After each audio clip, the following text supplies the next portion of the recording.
Hello అందరికీ welcome back to Dolly dumplings. ఇవాల్టి recipe వచ్చేసి చికెన్ ఫ్రైని ఎలా చేసుకోవాలో ప్రాసెస్ ఏందో క్లియర్గా చూసే ముందు ఫస్ట్ టైం మన ఛానల్ ఎవరైనా చూస్తున్నట్లయితేనే ప్లీజ్ సబ్స్క్రైబ్ చేసుకోండి. ఈ చికెన్ ఫ్రై బయట సాఫ్ట్గా లోపల జ్యూసీగా చాలా క్రేజీగా ఉంటుందండి. మీరు కూడా తప్పకుండా ట్రై చేసి మీకు ఎలా కుదిరిందో కామెంట్ చేయండి. ఇప్పుడు ప్రాసెస్ చూసేద్దాము. దీనికోసం ముందుగా ఒక హాఫ్ కేజీ చికెన్ని శుభ్రంగా క్లీన్ చేసుకొని ఒక 3 అవర్స్ పాటు సాల్ట్ వాటర్లో నానబెట్టి తీసుకోవాలి. సాల్ట్ వాటర్లో నానబెట్టుకోవడం వల్ల ముక్క అనేది చాలా సాఫ్ట్గా జ్యూసీగా ఉంటుంది, లేదంటేను ముక్క చాలా హార్డ్గా అయిపోతుందండి. ఇప్పుడు ఈ చికెన్ని పక్కకు ఉంచేసుకొని స్టవ్ ఆన్ చేసుకొని కాస్త వెడల్పుగా ఉన్న కడాయిని పెట్టుకోవాలి. ఇందులో అరకప్పు వరకు ఆయిల్ వేసుకోవాలి. ఆయిల్ వేడైన తర్వాత ఒక పెద్ద సైజు ఆనియన్ తరుగుని వేసుకోవాలి. చికెన్ ఫ్రైస్లో కానీ నాన్ వెజ్ కర్రీస్లో కానీ దేంట్లో అయినా కానీ ఆయిల్ కాస్త ఎక్కువే పడుతుందండి. మంటని హై ఫ్లేమ్లో ఉంచి మధ్యలో కలుపుతూ ఈ ఆనియన్స్ని గోల్డెన్ బ్రౌన్ కలర్కి చేంజ్ అయ్యే వరకు వేయించుకోవాలి. మనం బిర్యానీలోకి ఆనియన్స్ని వేయించుకుంటాం కదండి, ఆ విధంగా వేయించుకోవాలి. అలా వేయించుకొని చికెన్ ఫ్రై చేయడం వల్ల చాలా రుచిగాను అలాగే చికెన్ ఫ్రైకి మంచి ఫ్లేవర్ యాడ్ అవుతుందండి. ఇలా ఆనియన్స్ని వేయించుకున్న తర్వాత ఇందులో 1 టేబుల్ స్పూన్ వరకు ఫ్రెష్గా రుబ్బుకున్న అల్లం వెల్లుల్లి పేస్ట్ని వేసుకోవాలి. చికెన్ కర్రీస్లో కానీ నాన్ వెజ్ కర్రీస్లో కానీ అల్లం వెల్లుల్లి పేస్ట్ని ఫ్రెష్గా రుబ్బుకొని చేసుకోవడం వల్ల మంచి టేస్ట్ వస్తుందండి. ఇలా అల్లం వెల్లుల్లి పేస్ట్ని పచ్చివాసన పోయే వరకు వేయించుకోవాలి. చూడండి, ఇక్కడ అల్లం వెల్లుల్లి పేస్ట్ కూడా ఫ్రై అయిపోయింది కదా. ఇందులో 1/2 టేబుల్ స్పూన్ వరకు పసుపు వేసుకొని ఒకసారి బాగా మిక్స్ చేసుకోవాలి. ఇప్పుడు ఇందులో మనం ముందుగా శుభ్రంగా క్లీన్ చేసి పెట్టుకున్న చికెన్ని వేసుకోవాలి.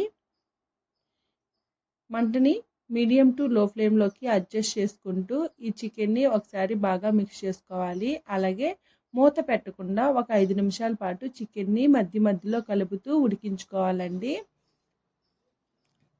ఇలా 5 నిమిషాల పాటు ఉడికించుకున్న తర్వాత మూత పెట్టుకొని మరో 5 నిమిషాల పాటు ఉడికించుకోవాలి. ఇప్పుడు మూత తీసి చూడండి, ఇక్కడ చికెన్లో నుంచి వాటరు బయటకు వచ్చింది కదా.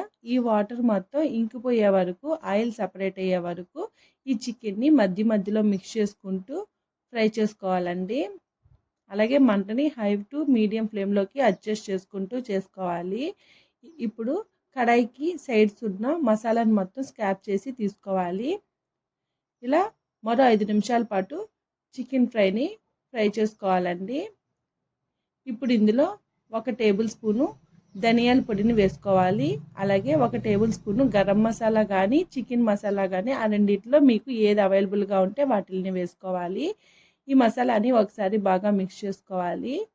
ఇప్పుడు ఇందులో 3 కారం గల పచ్చిమిర్చిని ముక్కలుగా కట్ చేసి వేసుకోవాలి. అలాగే 1/2 టేబుల్ స్పూను మిరియాల పొడిని ఫ్రెష్గా దంచి వేసుకోవాలండి. ప్యాకెట్ మిరియాల పొడిని మాత్రం అస్సలు యూజ్ చేయొద్దు.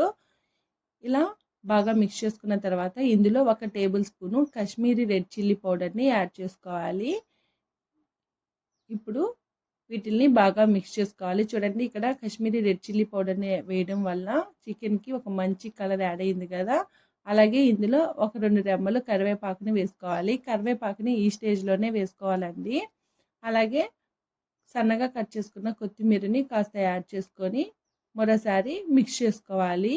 ఇంకా ఇందులో మీకు కావాలంటే ఒక హాఫ్ లెమన్ని స్క్వీజ్ చేసి కూడా వేసుకోవచ్చండి. నేనైతే వేయట్లేదు. ఇప్పుడు స్టవ్ ఆఫ్ చేసుకొని సర్వింగ్ బౌల్లోకి తీసేసుకోవడమే.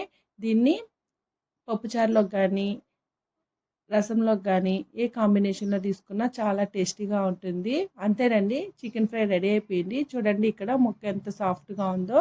చూసారు కదా చికెన్ ఫ్రైని ఎలా చేసుకోవాలో. ఈ వీడియో మీకు నచ్చితే లైక్ చేయండి, షేర్ చేయండి, కామెంట్ చేయండి. మరిన్ని రెసిపీస్ కోసం మన ఛానల్ని సబ్స్క్రైబ్ చేసుకోండి. ఈ రెసిపీ మీరు ట్రై చేస్తే మీకు ఎలా కుదిరిందో కామెంట్ చేయండి. అలాగే నోటిఫికేషన్ సింబల్ని ఆన్ చేయండి. Thank you for watching.